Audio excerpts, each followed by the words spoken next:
அத்தை, என்ன பண்றீங்க நீங்க? உன் கால்ல விழுந்த தப்பு இல்லம்மா. அத்தை, என்னத்த பேசுறீங்க நீங்க? நீங்க என் மாமியார், பெரியவங்க அத்தை. நான் பெரிய மனுஷிதாம்மா. ஆனா உனக்கு ரொம்ப பெரிய மனசுமா. நீ சாதாரண குடும்பத்து பொண்ணாவே இருக்க முடியாது. அத்தை, நான் உங்க குடும்பத்துல ஒருத்தியா வரப்போறவ. எனக்கும் உங்க குடும்பத்து சுமைய தாங்குற உரிமை இருக்கு. மருமகளா வந்ததுக்கு அப்புறம் அதிகாரம் பண்ணணும்னு நினைக்கிற பொண்ணுங்களை தான் நான் அதிகமா பாத்திருக்கேன் விசாலி. அத்தை, நீங்க என்ன பாராட்டுறத என்ன நானே பாராட்டிக்கிற மாதிரி அத்தை. இது பாராட்டு இல்லம்மா. இவ்வளவு பெருந்தன்மையான குணம் உன்னை பெத்த உங்க அம்மா கிட்ட இருந்துதாம்மா உனக்கு வந்திருக்கணும். ஏன்னா நீ செஞ்சது ஒரு தாய்மை குணம், தயாள குணம். உன்னை பெத்தவ கடவுளால ஆசீர்வதிக்கப்பட்டவளதான் இருக்கணும். என்ன பெத்தவங்க அவ்வளவு நல்லவங்களா இருப்பாங்கன்னு சொல்றீங்களா அத்தை? அதுல உனக்கு என்னம்மா சந்தேகம்? ஒரு குழந்தைக்கு தகப்பு குணமோ தாய் குணமோ கலந்திருக்குன்னு சொல்லுவாங்க. ஒரு பொண்ணுக்கு உதவுற குணங்கிறது தாய்மை குணம்னு சொல்லுவாங்க.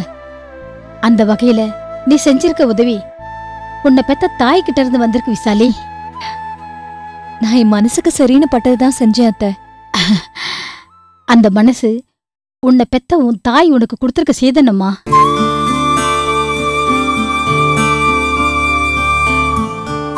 இப்படி ஒரு அம்மா கிடைக்கிறதுக்கு நீ ரொம்ப புண்ணியம் பண்ணிருக்கணுமா. ஏன் அத்தை, என்ன பாராட்டுறதுக்காக தான் வர சொன்னீங்களா?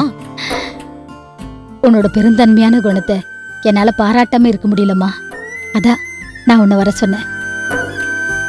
என்னை விட என் அம்மா பத்தி நீங்க சொன்னதுதான் என்னை ரொம்பவே பாதிச்சிருச்சு அத்தை. நான் இனிமே என்னை பெத்த அம்மாக்காகவே வாழ போறேன். நீ எனக்கு மருமக இல்லம்மா, மக. உன்னை நான் என் கண்ணுக்குள்ள வச்சு பாத்துக்குவேம்மா.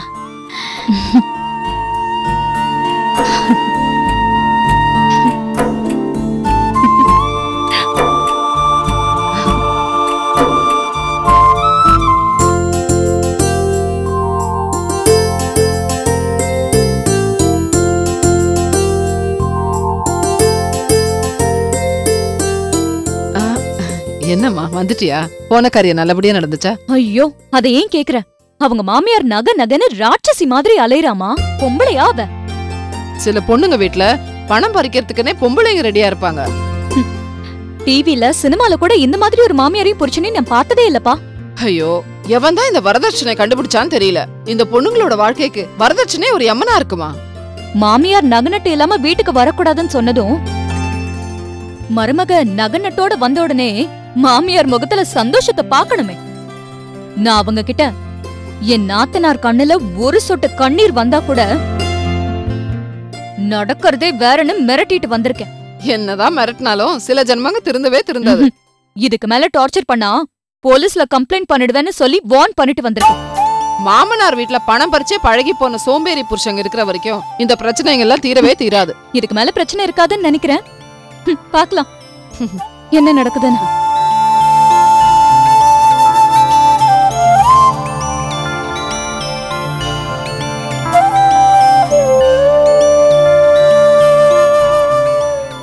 அம்மா, என்னம்மா? என்னோட நகையை அவங்களுக்கு கொடுத்ததுனால உனக்கு எதுவும் வருத்தம் இல்லையே? நாத்தனார வேண்டாதவளா நினைக்கிற பொண்ணுங்க இருக்கிற இந்த காலத்துல நீ வாக்கப்பட்டு போறதுக்கு முன்னாடியே உன் நாத்தனாருக்கு உதவி செஞ்ச பாரு. அந்த மனசு வேற யாருக்கும் வராதுமா. உன்னை நினைச்சா எனக்கு ரொம்ப பெருமையா இருக்கு. என் கண்ணே பட்டுடும் போல இருக்கு. இந்த மாதிரி உதவி பண்றதுக்கு பெரிய மனசு வேணும்மா. இல்லம்மா, பொதுவா யாரோ ஒருத்தவங்க கஷ்டப்படுறத பார்த்தாலே அவங்களுக்கு முடிஞ்ச அளவுக்கு உதவி செய்யணும்னு தோணும். அதுவும் நான் வாழ போற குடும்பத்துல என் வருங்கால கணவரோட அக்காவுக்கே பிரச்சனைனா என்னால எப்படிமா பார்த்துட்டு சும்மா இருக்க முடியும்? உன் வருங்கால புருஷனோட வீட்டு கஷ்டத்தை உன் கஷ்டம் நினைச்சு உதவி பண்ணிருக்கே பாரு. இதுக்காக நிச்சயமா கடவுள் உனக்கு நல்ல பலனை கொடுப்பாருமா. கடவுளை விடுமா, அப்பா என்ன சொல்ல போறாரோன்னு எனக்கு ரொம்ப பயமா இருக்கு. நீதான் அப்பா கிட்ட பக்குவமா பேசி என்ன திட்டாம பாத்துக்கணுமா. உங்க அப்பா நிச்சயமா இத கேட்டா சந்தோஷம் படுவாரு. இருந்தாலும் அப்பா கிட்ட ஒரு வார்த்தை கூட சொல்லாம. ஆஹா, ஒருத்தவங்களுக்கு உதவி பண்ணணும்னு முடிவு பண்ணிட்டா உடனே பண்ணிடணும்.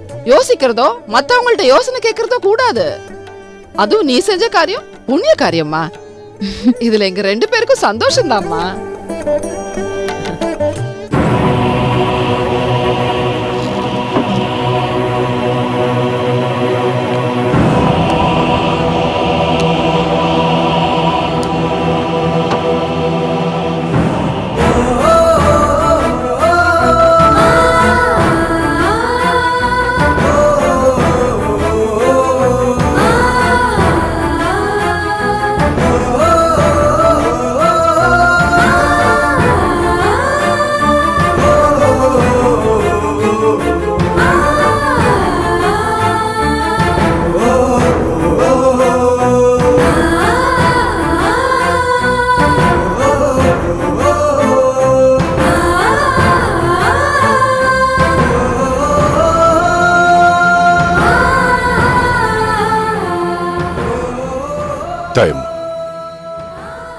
என்ன இது சோதனை?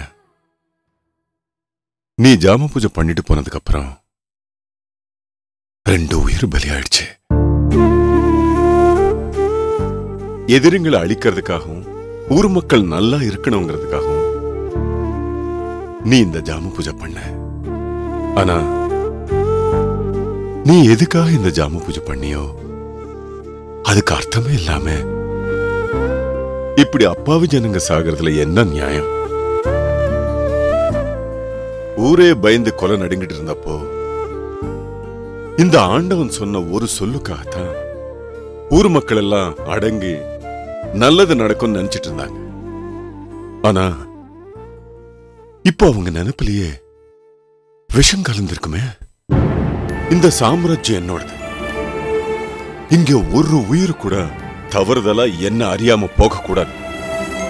அப்படி போயிடுச்சுன்னா இந்த ஆண்டன் எதுக்காக உயிர் வாழலாம்? தாயம்மா, நீ என்ன பார்க்க வரலன்னாலும் இந்த ஊர் எல்லையை நீ தொட்டது, உன் மூக்குத்தி என் கண்ணில் பட்டது எல்லாமே நல்லதான் நடக்கும்னு நினைச்சிட்டு இருந்தேன். உன்னை சாமியா நினைச்சிட்டு இருந்த ஊர் மக்கள் இப்போ உன்னை எதிரியா பார்த்துட்டு இருக்காங்களே. நான் இந்த நிலைமை மாறணும்னு நினைச்சிட்டு இருந்தேன். ஆனா அந்த நினைப்புல மண்ணள்ளி போடுற மாதிரி இந்த 2 சம்பவம் நடந்துடுச்சே. உன் கணக்கு தான் என்ன தாயம்மா?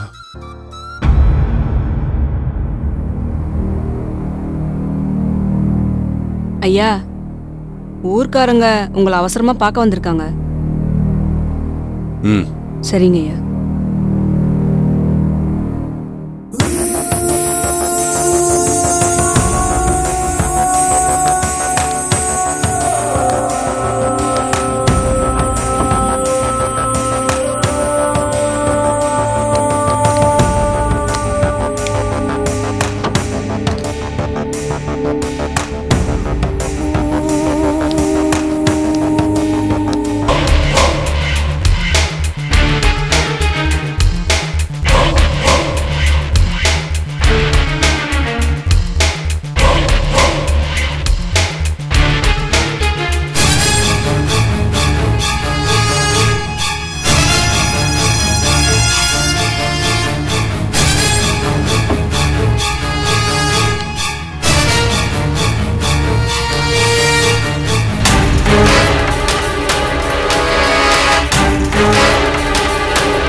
ஆண்டவரே, ஓங்கி ஒலிச்ச உன்னோட குரல் இந்த ஒத்த மூக்குத்தியால ஒரேடியா அடங்க போகுதா? உன்னை அடக்கி ஆளவும் அதிகாரம் என் கைக்கு வரவும் நீ ஒளிச்சு வச்சிருக்கிற இந்த மூக்குத்தி வழி செய்யும். என்னம்மா, மூக்குத்திய பத்தி ஏதோ பேசிட்டு இருக்கீங்க? என்ன திட்டம்? இத வச்சு நான் இப்ப ஆண்டவருக்கு எதிர அடிக்க போற அடிதான் தாயம்மாக்கு ஊத போற சங்கு.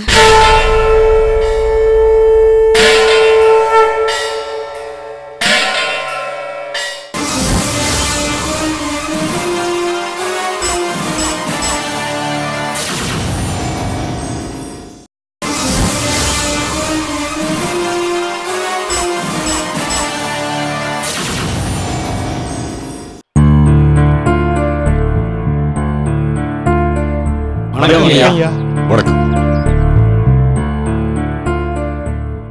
ஊர்க்காரங்க எல்லாம் ஒண்ணா வந்திருக்கீங்க, என்ன விஷயம் சொல்லுங்க.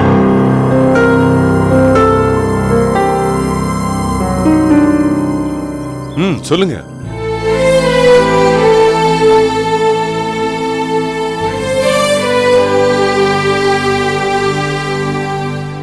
ஆண்டவர் கொடுத்த வாக்கு காத்தோட போச்சு. அது காரணம் கேட்க தானே வந்திருக்கீங்க.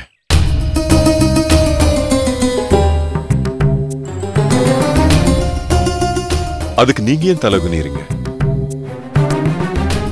கேள்வி கேட்க வேண்டிய ஸ்தானத்தில் நீங்க இருக்கீங்க, பதில் சொல்ல வேண்டிய ஸ்தானத்தில் நான் இருக்கேன். ஐயா, என்ன இது? எந்திரிங்க.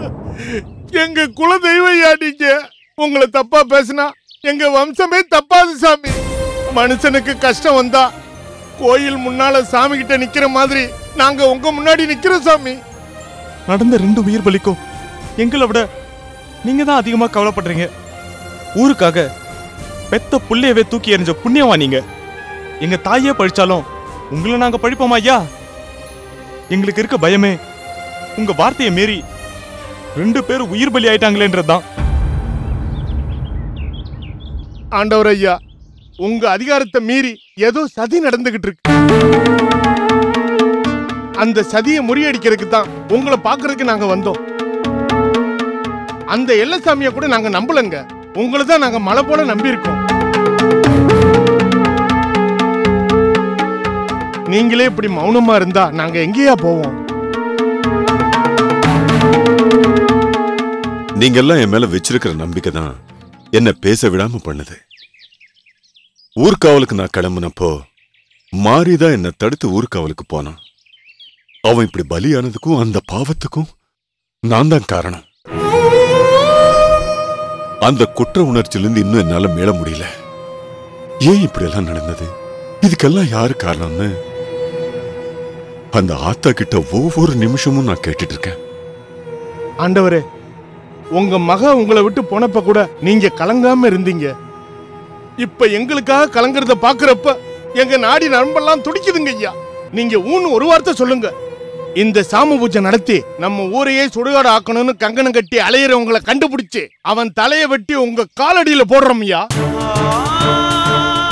இந்த சாவுக்கெல்லாம் காரணம் சாம பூஜை தான் நீங்க நினைக்கிறீங்களா? கண்டிப்பா ஆண்டவரே, இதுல எந்த மாற்று கருத்து கிடையாது. இந்த பூஜை நல்லதுக்குத்தான்னு நீங்க நினைச்சா இன்னும் எத்தனை உயிர்கள் பலியாகும்னு எங்களுக்கு தெரியாது. நீங்க கொடுக்கிற உத்தரவுக்காக நாங்க காத்துக்கிட்டு இருக்கோம் ஆண்டவரே. நீங்க ஆத்திரப்படுறதுல நியாயம் இருக்கு. அதுக்காக அவசரப்பட்டு யார் மேலேயும் குத்தம் சுமத்தக்கூடாது. எனக்கு என்னமோ இந்த சாம பூஜைக்கும் பலிக்கும் எந்த சம்பந்தம் இல்லைன்னு தோணுது. ஆண்டவரே, எங்களுக்கு என்ன சொல்றதுன்னே தெரியல. உங்களுக்காக ஊரே உயிரை கொடுக்க தயாரா இருக்குது. உங்க உயிருக்கு ஏதாவது ஒண்ணுன்னா நாங்கெல்லாம் இருந்து என்ன பிரயோஜனம் ஆண்டவரே? என்ன சொல்றீங்க? நீங்க சொன்ன மாதிரி மாரிக்கு பதிலா ஊர்காவலுக்கு நீங்க போயிருந்தா நினைச்சு பார்த்தா எங்க ஈரக்கொலையே நடுங்குது ஆண்டவரே. இந்த சாம பூஜை என்ன குறி வச்சுதான் நடந்திருக்குன்னு நினைக்கிறீங்களா? மாரி செத்தது நினைச்சு பார்த்தா எங்களுக்கு அப்படித்தான் தோணுது ஆண்டவரே. நீங்க சொன்னது சரியோ தப்போ எனக்கு தெரியல.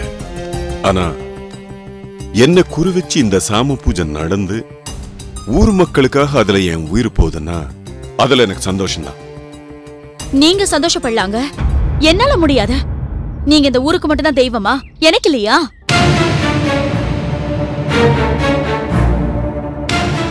போதுங்க, ஊருக்காகவும் மக்களுக்காகவும் நீங்க வாழ்ந்ததெல்லாம் போதும்.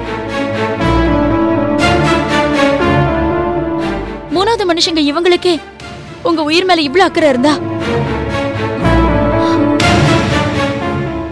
உங்க கையால தாலி கட்டின மனைவினா எனக்கு அக்கறை இருக்காதா?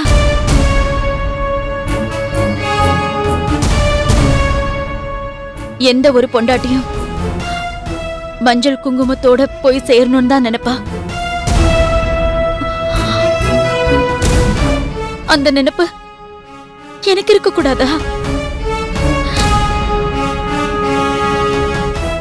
சுமங்கலியா போய் சேர்ற பாக்கியத்தை எனக்கு கொடுக்க மாட்டீங்களா?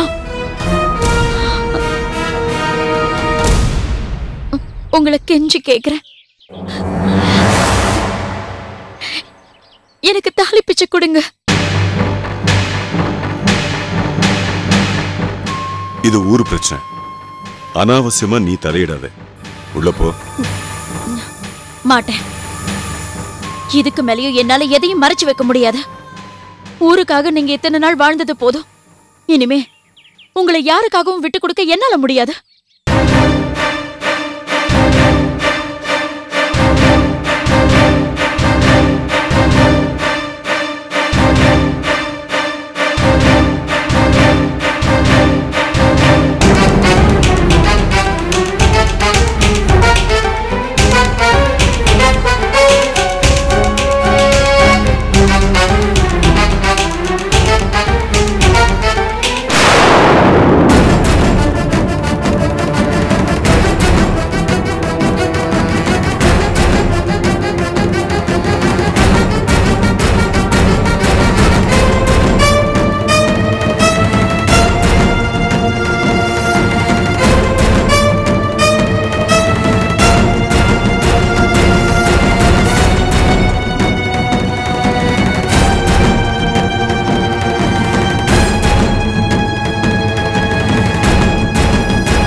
என்னம்மா இது?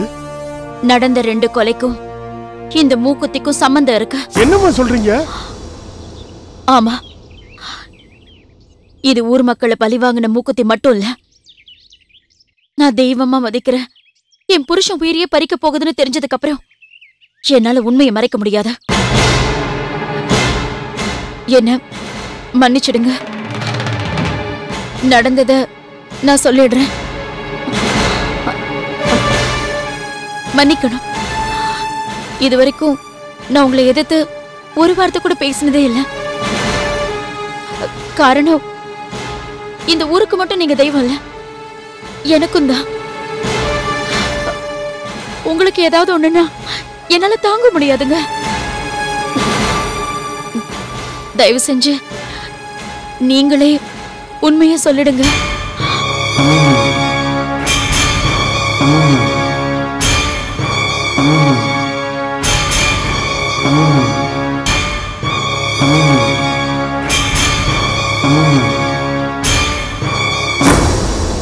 அம்மா, இங்க நடக்கிறது எதுவுமே எங்களுக்கு புரியலம்மா. இந்த மூக்குத்திக்கும் நடந்த கொலைக்கும் ஆண்டவர் ஐயாவுக்கும் என்னம்மா சம்பந்தம் இருக்கு? இருக்கு. என் புருஷ அனுமதி இல்லாம நான் எதையும் சொல்ல முடியாது. நீங்க அவர்கிட்டயே கேளுங்களேன். இந்த ஊரும் மக்களும் நல்லா இருக்கணும்னா அவரே சொல்லட்டும்.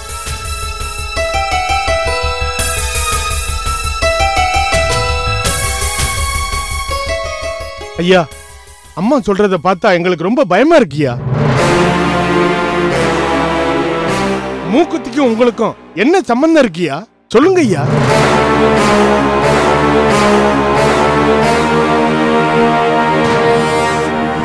ஐயா, நீங்க இதுவரைக்கும் போட்ட கோட்டை தாண்டி நாங்க போனது இல்லையா. உங்க வாக்கே எங்க வாழ்க்கைன்னு வாழ்ந்துகிட்டு இருக்கோம். நீங்க இல்லாத இந்த ஊரு சுடுகாட்டுக்கு சமம். சொல்லுங்க ஐயா.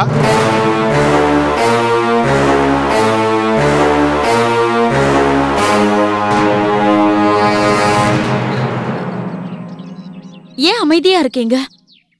புள்ள பாசம் உண்மையை சொல்ல மறைக்குதா?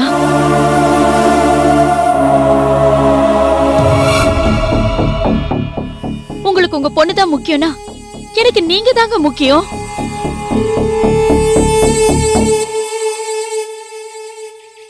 உங்க மௌனத்தை கலைச்சு உண்மையை சொல்ல போறீங்களா? இல்ல நானே சொல்லட்டுமா?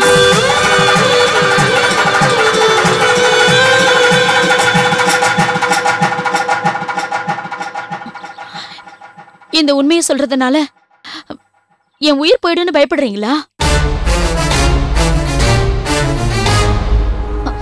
போகட்டுங்க. நீங்க இல்லாம நான் வாழ்ந்து என்ன பிரயோஜனம்?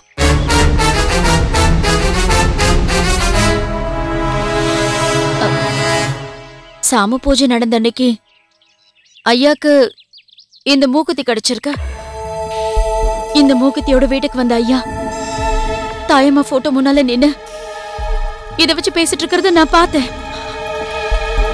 ஐயா கிட்ட இத பத்தி நான் கேட்கணும்னு நினைச்சேன். இது வரைக்கும் எந்த உண்மையுமே மறைக்காத இவரு தானா சொல்வாருன்னு பார்த்தேன். ஆனா சொல்லல. அவர் பாதம் தொட்டு நடக்கிற எனக்கு அவர்கிட்ட போய் இத கேட்கணும்னு தோணல.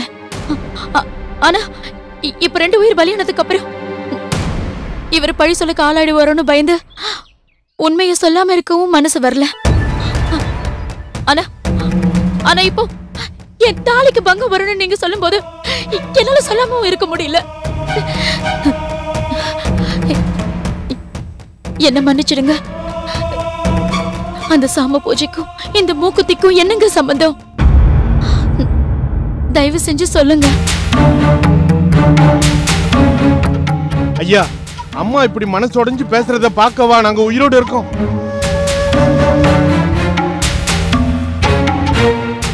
நீங்க தெய்வம்னா அம்மாவும் எங்களுக்கு தெய்வம் தானையா? சொல்லுங்க ஐயா, எங்களுக்காக இல்லைனாலும் அம்மாவுக்காக சொல்லுங்க ஐயா.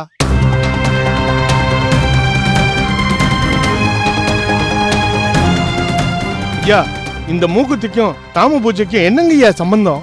கொலை நடக்க காரணமா இருந்த அந்த மூக்குத்தி யாரோடதுங்கய்யா? சாம பூஜை பண்ணி இந்த ஊரோட நிம்மதியை கெடுத்தது யாருங்கய்யா? ஐயா சொல்லுங்க ஐயா.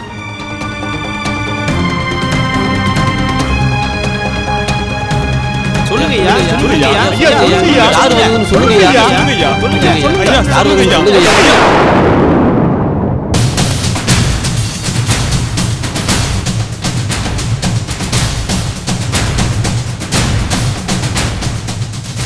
தாயம்மாதான், ஏன் தாயம்மாதான் இங்க வந்தது, பூஜை செஞ்சது எல்லாமே தாயம்மாதான்.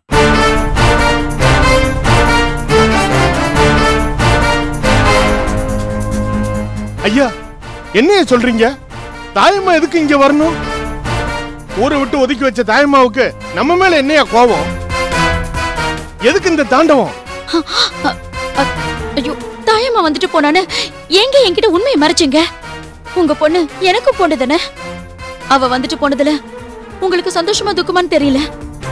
ஆனா பெத்த அப்பாவியே கொல்ல துணிறாவல நான் மன்னிச்சாலும் இந்த ஊர் மன்னிக்காதுங்க. அம்மா, ஆண்டவர் மேல ஒரு தூசு திரும்ப பட்டா கூட அதை பார்த்துக்கிட்டு நாங்க சும்மா இருக்க மாட்டோம்.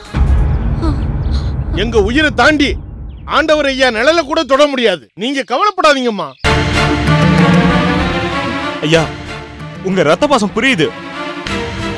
உங்க ரத்தத்தை அவ குடிக்கணும்னு நினைச்சா இந்த ஊர் எல்லைக்கு முன்னாடியே அவளை மண்ணோட மண்ணாக்குவோம்.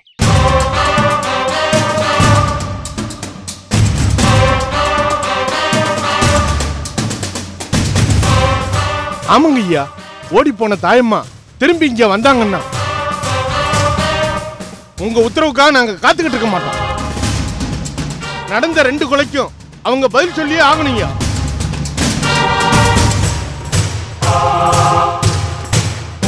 அண்ணே, நம்ம ஊர் பசங்கள்ட்ட சொல்லி ஊர் எல்லையை சுத்தி காவல் போடுங்க. ஆண்டவர் சாம்ராஜ்யத்துல தாயம்மாவுக்கு இருக்க இடம் மட்டும் இல்ல, புதைக்க சமாதி கூட இருக்க நிச்சயமா.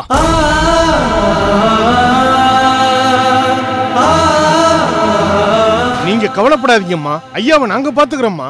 எங்க உயிரை கொடுத்தாவது ஐயாவை நாங்க காப்பாத்துவோம்மா. ரொம்ப நன்றிங்க. உங்க சொல்ல நான் நம்புறேன். இனிமேதான் நம்ம எல்லாரும் எச்சரிக்கையா இருக்கணும். பெத்த அப்பாவிய கொல்ல நினைக்கிற அவளோட எண்ணத்தை நாம கருவறுக்கணும்.